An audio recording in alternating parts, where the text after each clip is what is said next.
Introduire un titre en bourse, c'est, par définition, proposer un titre peu connu par la communauté des investisseurs financiers. Cela pose un problème évident, à la fois de collecte d'informations et de diffusion de ces informations. Les banques introductrices jouent un rôle particulier dans ces deux dimensions.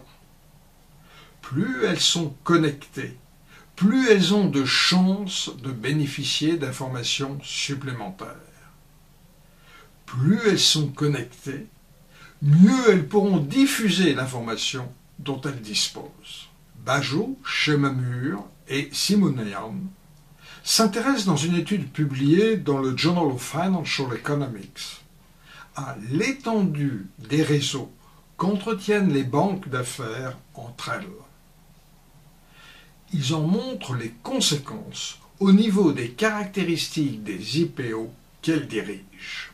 Pour mettre en évidence ces effets, les auteurs exploitent un échantillon composé de 6217 IPO d'entreprises américaines non financières réalisées entre 1980 et 2009. Les IPO ont été identifiés à partir des données disponibles sur la base SDC Platinum. Les données financières et comptables proviennent pour le reste essentiellement des bases CompuStat et CISP. Les autres informations financières viennent du site web de JReiter, des bases Thomson Reuters Institutional Holdings. Les auteurs utilisent les mesures de centralité de réseau élaborées dans la littérature de la Social Network Analysis. La centralité d'un établissement est établie à partir du nombre de liens qu'il entretient avec les autres membres du réseau. Ici, l'espace couvert est celui des syndicats de banques d'affaires constitués à l'occasion des IPO. Deux établissements sont en lien s'ils appartiennent à un même syndicat. Le graphe ci-contre illustre les types de liens observés en 1980. Les flèches partent des établissements chefs de file. À partir de cette cartographie, 6 mesures sont construites de la centralité de chaque établissement.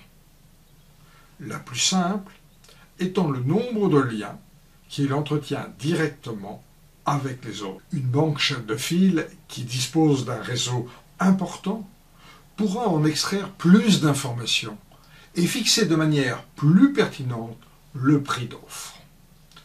On peut s'attendre alors à des révisions plus conséquentes par rapport à la fourchette initiale. De même, en attirant plus l'attention des réseaux d'investisseurs, elle permettra d'augmenter la demande et donc d'obtenir de meilleures valorisations. Tout ceci devrait se traduire par un plus grand intérêt de la communauté financière, un suivi plus nombreux par les analystes ou une participation plus élevée des institutionnels et finalement une plus grande liquidité du marché. Pour mettre en évidence ces conséquences d'une centralité plus forte de la banque chef de file, les auteurs procèdent à de multiples estimations de modèles de régression.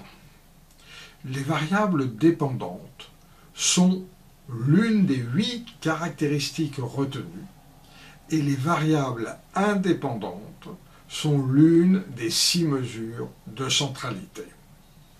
Des effets fixes sectoriels et par année sont également introduits. Différents tests de robustesse sont proposés, ainsi qu'une extension